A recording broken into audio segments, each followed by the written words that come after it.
اسی کی دیت کا 800 درہم کا فیصلہ کروایا. خود حضور کا فیصلہ موجود ہے 800 درہم کا. سعید بن مسیب کہتے ہیں کہ حضرت عمر فاروق نے مجوسی کی دیت کا فیصلہ 800 درہم کا کروایا. کتابوں میں موجود ہے.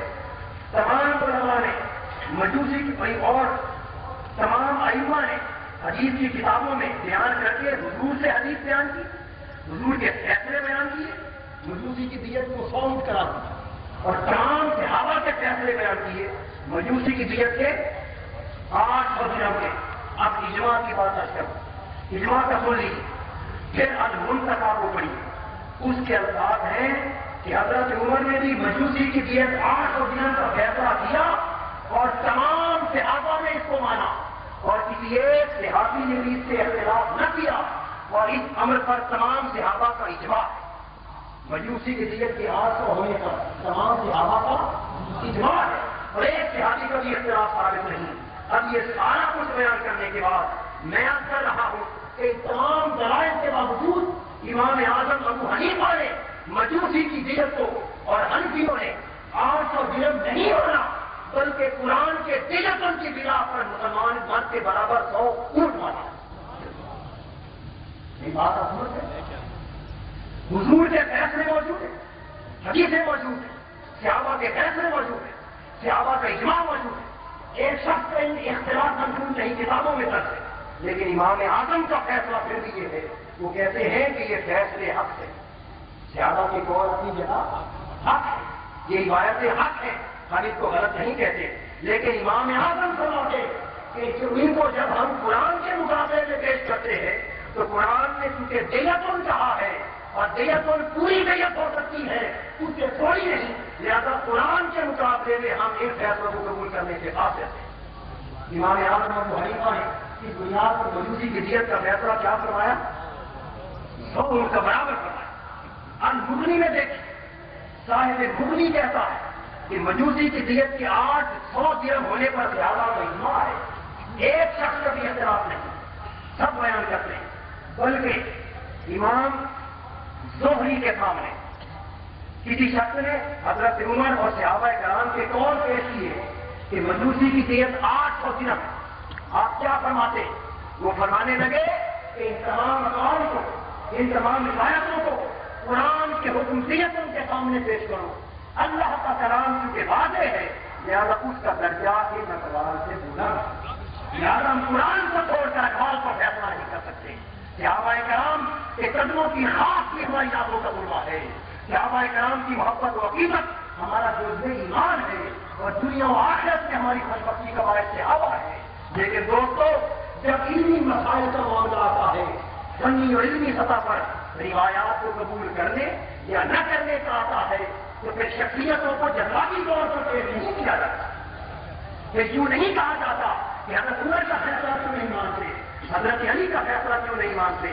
دوستو, اگر مجوسی کی دیت میں امام اعظم و احناف نے حضرت عمر, حضرت علی, ابن مسعود اور دیگر صحابہ یہاں تک کہ حضور کے فیصلے حدیث تھے, کیونکہ خبر واحد, کیونکہ کیا تھے, قرآن کے مقابلے میں حجت کے اعتبار سے سند کمزور تھی, اس لیے ان کو رد نہیں کیا بلکہ عمل کے اعتبار سے چھوڑ اور فیصلہ قرآن کر دیا.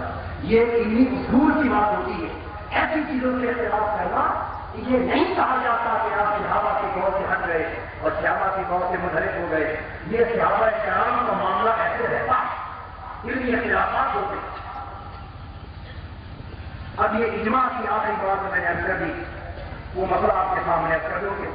یہ کہنا کہ اس پر اجماع ہے اور برابر دیت کا قول اجماع کے خلاف. میں دوستو اہل علم حضرات موجود ہیں, میں یاد کرنا چاہتا ہوں کہ عورت کی دیت کے نصف ہونے کا اجماع قطعی اجماع نہیں ہے, قطعی اجماع نہیں. اگر یہ اجماع قطعی ہوتا, یعنی ابن حزم نے روایت بیان کر کے اجماع کی تاریخ کی ایک کام ہے, وہ کہتے ہیں قطعی اجماع تب ہوتا ہے اگر ایک قول یقین کے ساتھ ہر کسی تک پہنچے, ہر کوئی اسے سنے اور سن کر اس پر اپنا جواب دے اور اس کا جواب بھی ان تک پہنچے اور پھر کسی کا اختلاف نظر نہ آئے, اس اجماع کو قطعی کہتے ہیں. ایسے قطعی اجماع بہت کم ہوتے. مثلا یہ کتاب قرآن ہے اس پر قطعی اجماع ہے. کوئی شخص اگر اس کتاب کے قرآن ہونے کا انکار کرے تو کافر ہو. شوال اور شوال کا درمیانی مہینہ رمضان ہے، یہ قطعی اجماع ہے، اس کا انکار نہیں کیا جا سکتا. جو کلمہ ہم پڑھتے ہیں اشہد ان لا الہ الا اللہ وحدہ لا شریک لہ واشہد ان محمدا عبدہ ورسولہ، یہ قرآن اور حدیث میں ان کلمات کے ساتھ نہیں آیا، یہ قطعی اجماع سے ثابت ہے. کوئی اس کا انکار کرے گا تو کافر ہو. یہ نماز کی جو ارکان ہیں یہ قطعی اجماع سے ثابت ہے، کوئی ان کا انکار کرے گا تو کافر ہو. جو آزان دیتے یہ آزان کی نفس ہی قطعی اجماع سے ثابت ہے. کلمات پر اختلاف ہے لیکن اس کا انکار جائز نہیں.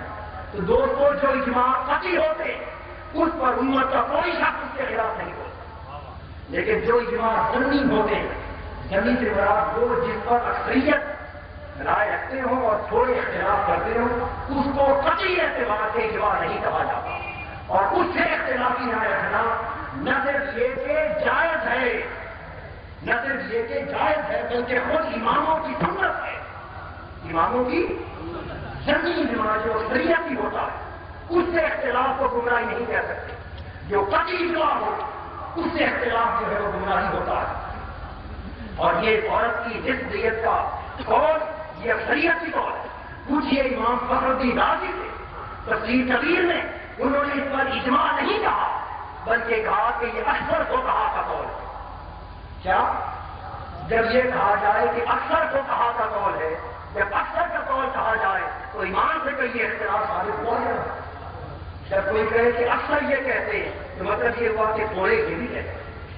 شاہ ولی اللہ سے کچھ وہ کہتے ہیں اکثر اکثر ہے ان کا قول یہ.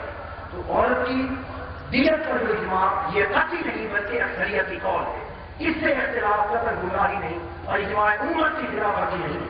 اس لیے کہ اگر امام ابن جریر طبری کہتے ہیں، علماء اور اماموں کا طریقہ ہے کہ جو اکثریتی قول ہوتا ہے جس کو وہ قبول کرتے ہیں اس کو اجماع کا لفظ لکھ دیتے ہیں. کیا لکھ دیتے ہیں؟ اجماع کا لفظ لکھ دیتے ہیں.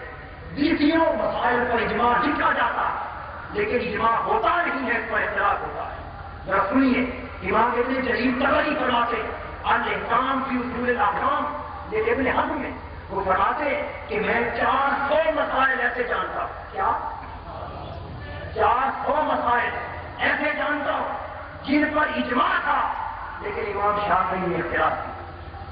تو اب اس اجماع سے 400 مسائل کے اجماع سے امام شافعی کا اختلاف کرنے سے کیا وہ امام شافعی اہل سنت میں رہے یا خارج ہو گئے؟ رہے. کیوں کہ وہ اجماع